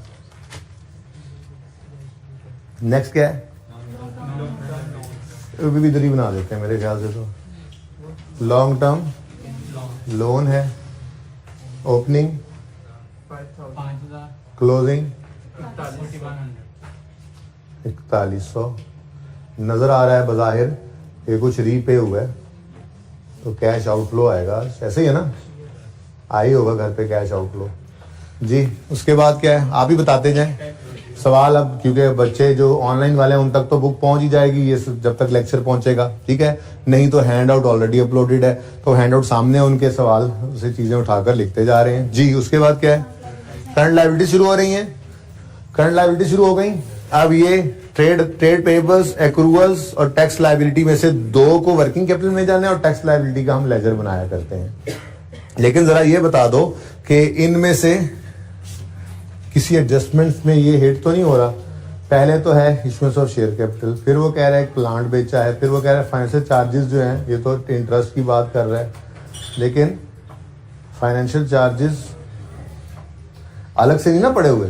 Financial charges for the year amounted to इतने, accrued financial charges as on 31 December amounted to इतने। फाइनेंशियल चार्जेस एक्रूड मतलब पेएबल हैं कि नहीं हैं? शेयर कैपिटल में पड़े हो सकते हैं, फिर नहीं शेयर प्रीमियम में होंगे, है ना, रिटेन अर्निंग में हो सकते हैं। तो नॉर्मल अजम्पशन किस तरफ लेके जा रही है हमें कि सरप्लस में पड़े होंगे। हाँ, फिर लॉन्ग टर्म लोन में या टैक्स लायबिलिटी में या ट्रेड पेबल्स में, तो भाई एक ही बचता है। फिर अगर सवाल क्या कह रहा है, इंटरेस्ट पेबल है, इंटरेस्ट पेबल सवाल कह रहा है तो है। अब अगर है, क्लोजिंग पेबल भी है, ओपनिंग पेबल भी है, तो बैलेंस शीट के मुंह पे कहां पड़ा हुआ है, नजर क्यों नहीं आ रहा, तो वो छुपाया गया होता है। फिर नॉर्मल अजम्पशन क्या है, एक्रूअल्स एंड अदर पेबल्स के अंदर ये भी पड़ा होगा, ठीक है। तो इसका मतलब एक्रूअल अदर पेबल्स को वहां लिख तो लेंगे, लेकिन क्योंकि इनके साथ एडजस्टमेंट नंबर 4 हिट कर रही है, तो वो जो डिफरेंस है वो लेने से पहले हमें क्वेश्चन, वो क्वालिटी एंटरप्राइजेस वाला सवाल वाला काम हमें यहाँ पे करना पड़ेगा, ठीक है। ओके, चलो ठीक हो गया जी। उसके बाद प्रोविजन है नेट डेटर्स है तो प्रोविजन है, ये तो पॉइंट ही काट दो, ठीक है, इग्नोर करना है। क्या करना है जी, इग्नोर करना है, ठीक है। प्रूव कर लिया आज तो, ओके। अब रह गए ये 4 पॉइंट्स तो चलो शुरू करते हैं जी। ट्रेड पेबल्स वर्किंग कैपिटल में जाएंगे, बोलो। अब ट्रेड पेबल्स में तो कोई एडजस्टमेंट नहीं है ना। अच्छा, ट्रेड पेबल्स देखो, ट्रेड पेबल्स 1400 से 1900 पे बढ़ गए, लायबिलिटी बढ़ गई। लायबिलिटी का बढ़ना क्रेडिट होता है कितने से, 500 पूरा, तो फिर कैश फ्लो में पॉजिटिव कैश डेबिट शो कर देंगे, ठीक है ना। मुफ्त के नंबर हैं ये, बस याद कर लिया हमने, अब कभी गलती भी नहीं होती और रूल शूल भी याद करने की जरूरत, जहमत भी नहीं करते। अब हम नेक्स्ट क्या है, एक्रूअल्स एंड अदर पेबल्स को चेंज करने से पहले जरा वर्किंग में ले आए, जैसे आगे कहें आ तेरे जिन गड्ढा, ठीक है। एक्रूअल्स एंड अदर पेबल्स के लिए ये आप ये वर्किंग, मैंने आपको कहा था कि ये 2-3 बार आपको नजर आएगी कैश फ्लो के टॉपिक में। जो क्वालिटी एंटरप्राइज का सवाल था ना, बड़ा इंपॉर्टेंट सवाल था, ठीक है ना। तो उसको, उसकी आप एडजस्टमेंट्स को अक्सर देखेंगे यूज होते हुए, ठीक है। तो एज पर क्वेश्चन क्लोजिंग भी है जी और ओपनिंग भी है जी। क्वेश्चन में 660 और 680 है, 660 680, ठीक है जी। इसमें से लेस कर देंगे हम कोई चीज, और फिर जो फिगर नेट आएगी ना, उस नेट फिगर को इंशाल्लाह हम चेंज में यूज कर लेंगे, ठीक है ना। और वर्किंग 7 में उसी चीज का लेजर बनेगा, यानी वो चीज क्या है, एडजस्टमेंट 4 पढ़ा के आया हूं आपको वैसे तो इंटरेस्ट, लेकिन मैं ये चाह रहा हूं कि फिलहाल उस तरफ ना जाए, एडजस्टमेंट की तरफ हम सारा सवाल एक बार पोस्ट कर डालें, ठीक है ना, सही है। चल बहरहाल नेक्स्ट क्या है जी, टैक्स लायबिलिटी। फिर टैक्स का भी हम लेजर बनाया करते हैं, आपको पता है, टैक्स का भी लेजर बना लेते हैं, लेकिन लिखेंगे एक्सपेंस। लायबिलिटी है, ओपनिंग कितनी लायबिलिटी है, क्लोजिंग कितनी है, ओपनिंग 500 है, क्लोजिंग 650 है, ठीक हो गया जी। सारी साइड हो गई, कोई चीज हमने छोड़ी नहीं है यहाँ पे, सब कुछ उठाकर ले गए सवाल के अंदर। हाँ, इसके अंदर एडजस्टमेंट थी तो इसको भी फिगर्स को लिख लिया ताकि ये मिस ना हो हमसे बाद में, ठीक है, क्लियर। नेक्स्ट पीपीई, वो तो अच्छा भला बनाया भी था इधर यार, चलो फिर बना लेते हैं। प्रॉपर्टी प्लांट एंड इक्विपमेंट, क्योंकि नेट है तो हम भी नेट पर ही बना लेंगे। ओपनिंग बता दो, 15,800 और क्लोजिंग 21,400। डिस्पोजल भी है, डेप्रिसिएशन भी आनी है, चलो 21,400, ठीक है जी। नेक्स्ट क्या है, स्टॉक इन ट्रेड है, कोई एडजस्टमेंट नहीं है स्टॉक की, सवाल को गो थ्रू कर लिया हमने, तो 57 से 56 पे आ गया स्टॉक, शॉर्ट बोल लेते हैं ना, 57 से 56 पे आ गया। इन्वेंट्री या स्टॉक जो भी है, इन्वेंट्री लिखा हुआ है, स्टॉक इन ट्रेड है तो यहीं भी यहाँ भी वही लिखा करो, ठीक है ना। ये पर्चे के अंदर ध्यान रख लेना, वही फिगर लिख वही लफ्ज लिख दिया करना, ठीक है। हाँ जी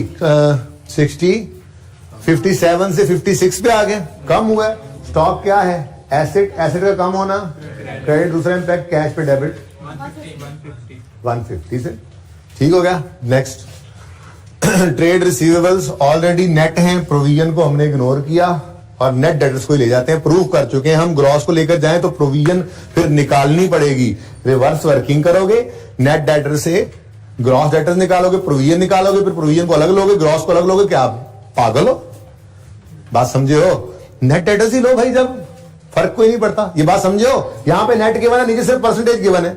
अगर आपको नहीं मैंने तो ग्रॉस अलग और प्रोविजन अलग रखना है, तो फिर इस नेट को रखोगे, वो वर्किंग जो एंड पे करवाई थी, ऊपर से प्रोविजन अलग निकालोगे, फिर डेटर्स को ग्रॉस करोगे, ग्रॉस डेटर्स को अलग लेकर जाओगे वर्किंग कैपिटल में, प्रोविजन को अलग लेकर जाओगे नॉन कैश में। क्या जरूरत है? नेट डेटर्स को पकड़ो, जो काम सिखाया था आंसर तो सेम ही आता है, ठीक है ना। तो फिर नेट डेटर्स का चेंज लो, 4 से 6 पे बढ़ गए, 4 से 6 पे चले गए ना।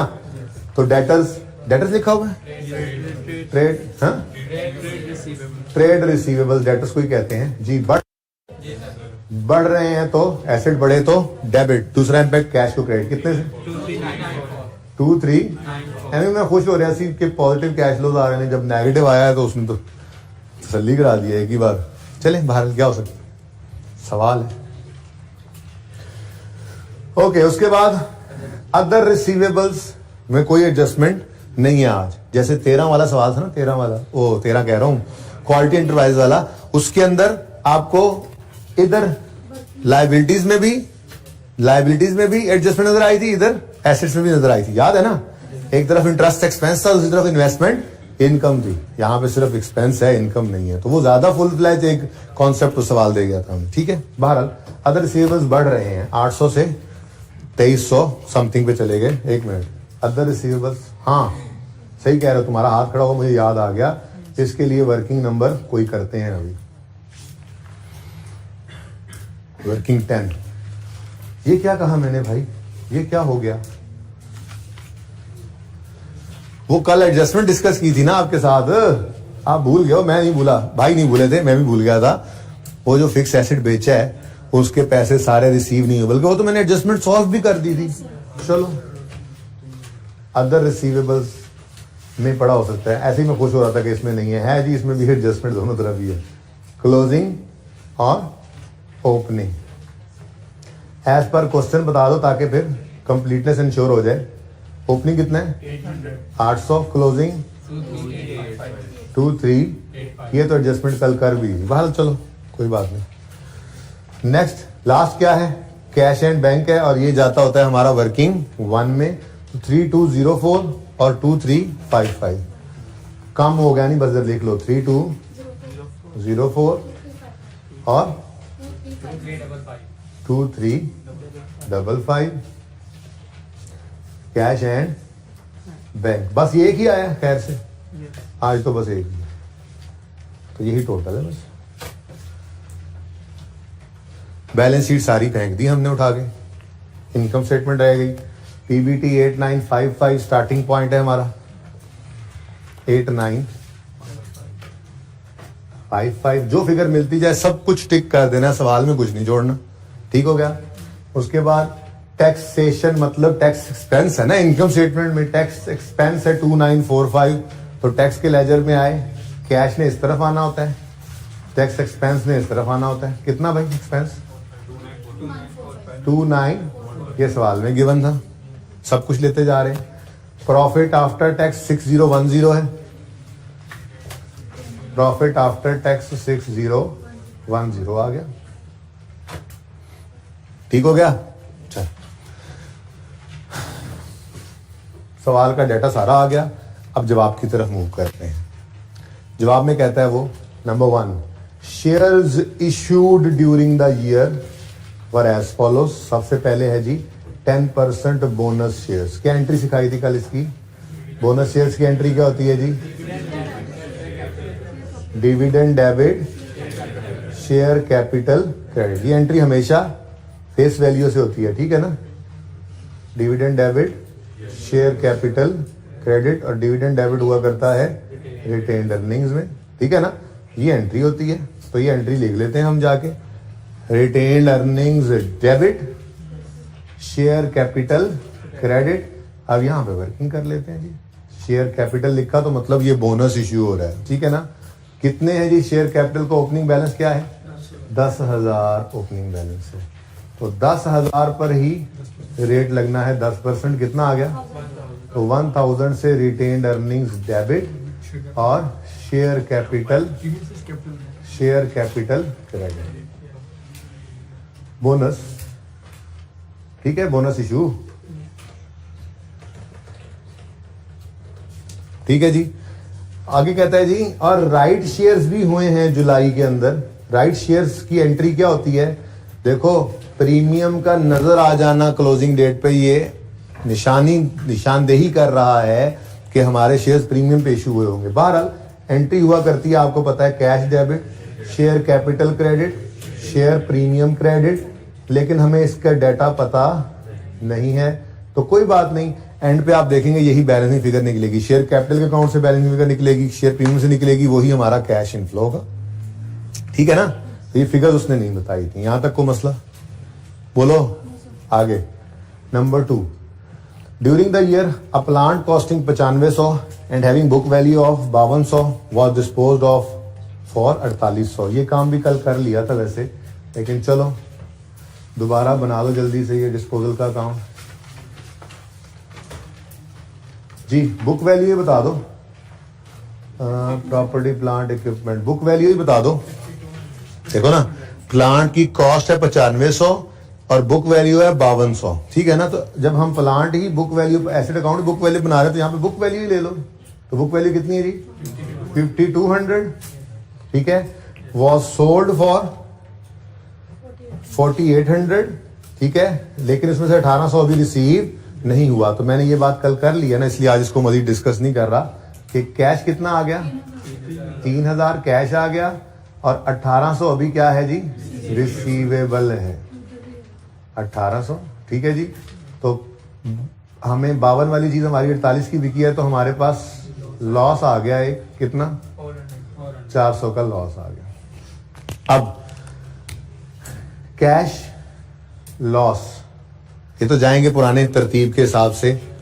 लॉस ऑन डिस्पोजल तो हम क्या कहेंगे जी, प्रॉफिट तक आते आते लेस हो चुका है, तो क्या कर दो, ऐड कर दो loss on disposal of PPE. कितनी, कौन सी वर्किंग में आया जी? 11 में। कितना?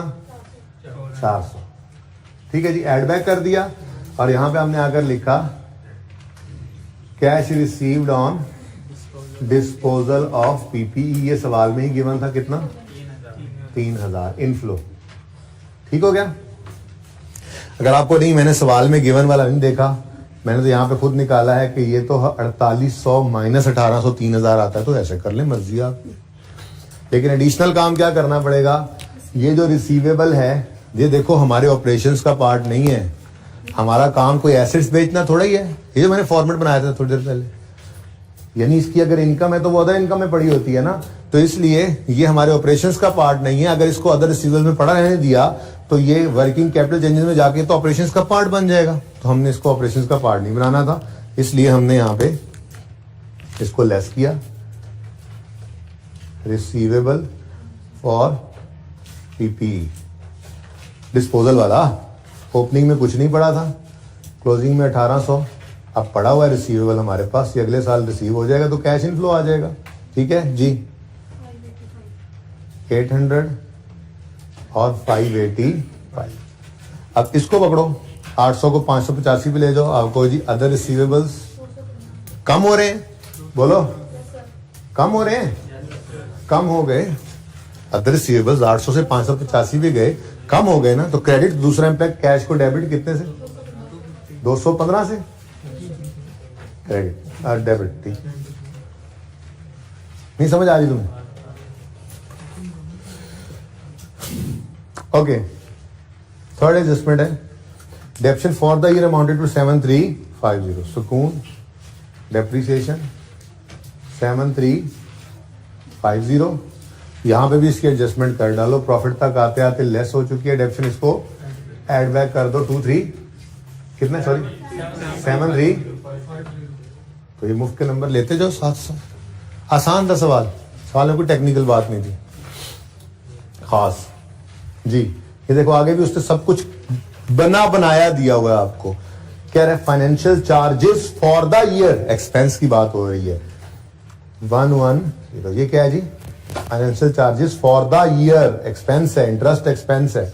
और ये क्या है जी, accrued financial charges as on, यानी कि ये क्लोजिंग में पेएबल है और ये ओपनिंग में पेएबल है। सब कुछ तो गिवन था। ओपनिंग पेएबल 4800 है, 48 है, ठीक है 48 ओनली। Closing payable 112।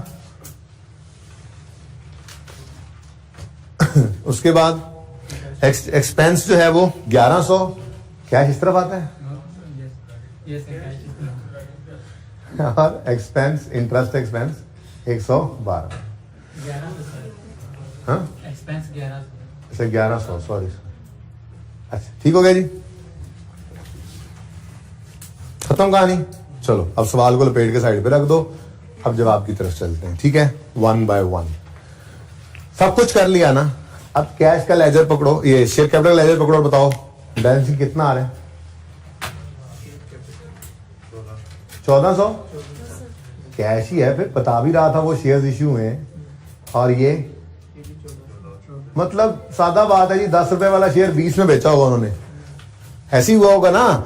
10 वाला शेयर 20 में बेचा होगा तो कैश में 20 आया होगा, 10 शेयर कैपिटल 10 शेयर प्रीमियम, मिसाल दे रहा हूं, ठीक है ना। तो ये दोनों ही यहां पर फाइनेंसिंग एक्टिविटी में यहां पर आके लिखोगे ना, फ्रेश कैपिटल इन्वेस्टेड में, तो ब्रैकेट के अंदर 1400 जमा 1400 इकट्ठा ही लिख दो यहां पर। ये कितना आ गया 2800। वर्किंग का रेफरेंस देना है तो दो कि ये वर्किंग नंबर 1 है, नहीं अच्छा ये गड़बड़ होगी थोड़ी सी, इसको वर्किंग 1 कहना। चलो अब इसको आखिरी वाला नाम, इसको वर्किंग 0 कह दें, ठीक है ना, वो 1 में इसको लगा गया, ठीक है। तो वर्किंग 1 और वर्किंग 2 1.1 तुम करो। अच्छा कर लो ना, अब कोई आखिरी नंबर दे दो, खैर है कुछ नहीं होता। सही है भाई, ये डन, ये दोनों हो गए। ओके, रिटेन्ड अर्निंग्स के अंदर बैलेंस फिर किस तरफ आ रही है बताओ? हाँ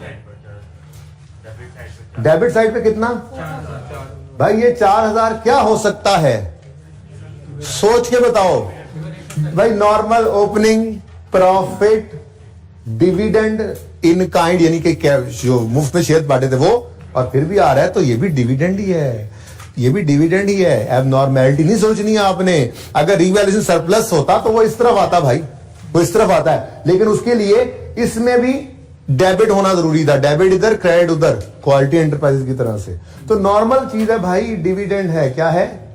डिविडेंड। लेकिन एक बात याद रखना, आज के सवाल में तो ये यूज नहीं हो रहा, वैसे ये यूज होगा आने वाले सवालों में कि ये डिविडेंड पेएबल है। अब एक लेजर जो आज जरूरत नहीं है, क्यों नहीं जरूरत, इधर देखो,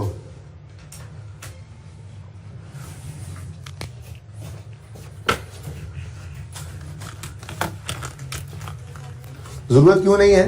देखो मैं कह रहा हूं डिविडेंड पेएबल, जैसे मैंने आपको सिखाया था। अगर सवाल में ओपनिंग पेएबल और क्लोजिंग पेएबल होता तो इस फिगर को इधर लेकर आते, लेकिन ला रहा हूं, आज भी ला रहा हूं, ठीक है ना। मैं लेके आ रहा हूं, एंट्री हुई retained earnings debit, dividend payable credit, retained earnings से ही आया है जी, ठीक है। अब अगर ये 4000 है और क्लोजिंग 0 है तो बैलेंसिंग इस तरफ आ रहा है 4000, मतलब ये कैश पेड है। अब जिन सवालों के अंदर ना डिविडेंड पेएबल ओपनिंग क्लोजिंग आ रहा होगा ना, उन सवालों में ये फिगर डिफरेंट हुआ करेगी, ये फिगर डिफरेंट हुआ करेगी ओपनिंग क्लोजिंग की एडजस्टमेंट की वजह से। आज नहीं है लेकिन हमने तैयारी कर ली ज़हनी तौर पे। तो ये 4000 यहां पर आ जाएगा डिविडेंड पेड। तो आज जो डिविडेंड डिक्लेयर हुआ था वही डिविडेंड पेड भी हो गया। वैसे मैं आज जबरदस्ती इसको वर्किंग नंबर 12 का रेफरेंस दे रहा हूं, वैसे वर्किंग 12 में जाने की जरूरत नहीं थी इसको, ये वर्किंग नंबर 3 से ही रेफर हो रहा था। बहरहाल मैंने आपको एक तरतीब सिखा दी, वर्किंग 12, ठीक है। ये 4000 था भाई, ओके हो गया। उसके बाद सरप्लस 4000 इस तरफ बैलेंसिंग आ रहा है, सरप्लस आया है जी नया, तो ये 4000 PPE debit, revaluation, surplus credit, यही एंट्री होती है। अब बोलो ये खत्म, कितना आ रहा है? 900 इस तरफ आ रहा है, तो ये कैश पे होगा, यानी ये लोन रीपे किया है तभी इस तरफ पैसे आए ना, और तो कुछ नहीं हो सकता। क्या ख्याल है? नॉर्मल, तो लोन रीपेड, सॉरी ब्लू से आ गया, वर्किंग 5, 900 नेगेटिव, भूल ना जाओ इधर से कैलकुलेशन करते हुए, ये ब्लैक ही कर देता हूं, 900 रीपेड है ना, लोन रीपेड, कैश आउटफ्लो, ठीक है। ओके जी, ये देखो भाई, ये 48 और ये 112 इसमें पड़ा हुआ है, 48 और 112, एडजस्टमेंट बताओ। 612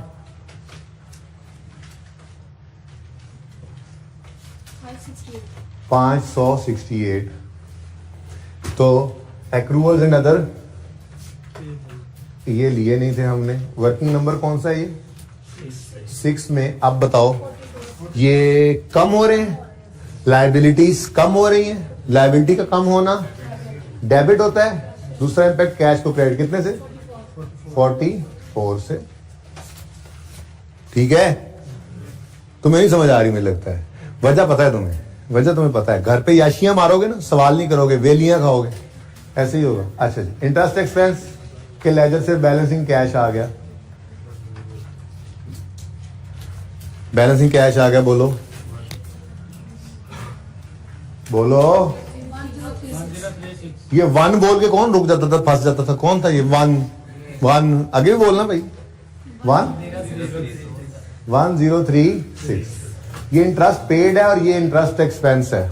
प्रॉफिट की फिगर तक आते आते इंटरेस्ट एक्सपेंस लेस हो चुका है, उसको ऐड बैक कर दो। इंटरेस्ट एक्सपेंस कितना है? 1100। और मुझे बताओ असल में पेड क्या है? ये उस दिन सवाल के अंदर पेड नहीं निकला था हमारा क्वालिटी एंटरप्राइजेज में, लेकिन मैंने 0 लिखा था इसी तैयारी के लिए, इसी दिन के लिए। इंटरेस्ट एक्सपेंस को ऐड बैक करो और इंटरेस्ट कितने गया? पेड 1036, ये यहां पर आपका वर्किंग नंबर 7, ठीक हो गया, डन। टैक्स एक्सपेंस के लेजर से बैलेंसिंग 27। एक्सपेंस को रिवर्स नहीं कर सकते क्योंकि पैड से शुरू नहीं किया हमने कि माइनस हो चुका और टैक्स, हम पीबीटी से शुरू करते हैं, इसलिए एक्सपेंस को इग्नोर करो। हाँ, पेड की फिगर आ जाएगी 2795। कैसा लगा सवाल वैसे? वर्किंग नंबर 8, ठीक है जी, ये भी हो गया। इसको बैलेंस करके चेक करो। अब भाई ये डिस्पोजल लिखना भूल गया मैं, माजरत। 5200 ये डिस्पोजल भी तो हो रहा था, ये कल मैंने लिखा था जब एडजस्टमेंट डिस्कस की थी, तो ये ठीक है। चलो बोलो भाई, कितना? 14150 कैश। चेक करते रहे भाई, साथ साथ नोट करने वाली बीमारियां जिनको हैं वो तस्वीर बना लीजिएगा। 14150 है जी, एडिशन इन। अच्छा जी, जो आ रहा है वो बता दें, यही आ रहा है जी। 14150 आउटफ्लो आ गया, सही है। ओके, ये ले गए थे हम, डन हो गया, ये डिस्पोजल हो गया, ये भी हो गया, सवाल खत्म है। टोटल बताइए।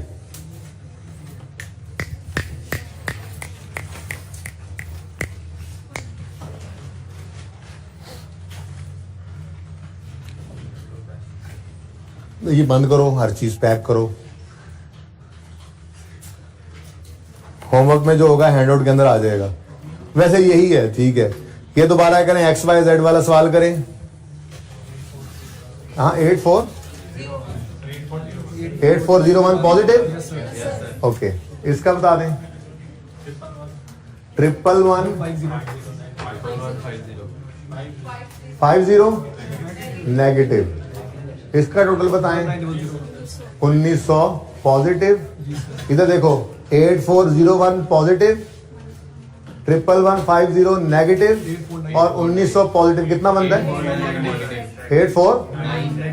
849 ओनली नेगेटिव।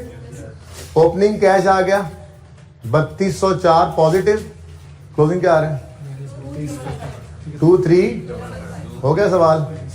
चल अच्छा एक मिनट, जरा आप बुक्स ले लेंगे ना, तो इसलिए मैं जरा क्वेश्चन बैंक भी रेफर कर दूं, ठीक है जी? ले ही लें क्वेश्चन बैंक, एक क्या याद करेंगे आप। अच्छा जी, हैंड आउट के अंदर क्वेश्चन बैंक का, इधर मेरी तरफ लाए आमिर भाई, हैंड आउट के अंदर क्वेश्चन बैंक का 1 या 2 क्वेश्चंस आज मैं डाल भी दूंगा और वो हैंड आउट भी आ जाएगा। जिन्होंने बुक ले लेनी है वो हैंड आउट को देख लेंगे। एक सवाल कम से कम वो भी कर लेना है और XYZ वाला भी कर लेना है, ये दोबारा करना हो दोबारा कर लेना है। जो सवाल करते रहे उनमें से किसी मसला नहीं आना चाहिए। तो क्वेश्चन बैंक का 1 या 2 सवाल होमवर्क में होगा, आपको नजर आ जाएगा हैंड आउट में। जिंदगी रही तो कल मिलेंगे। अल्लाह हाफिज।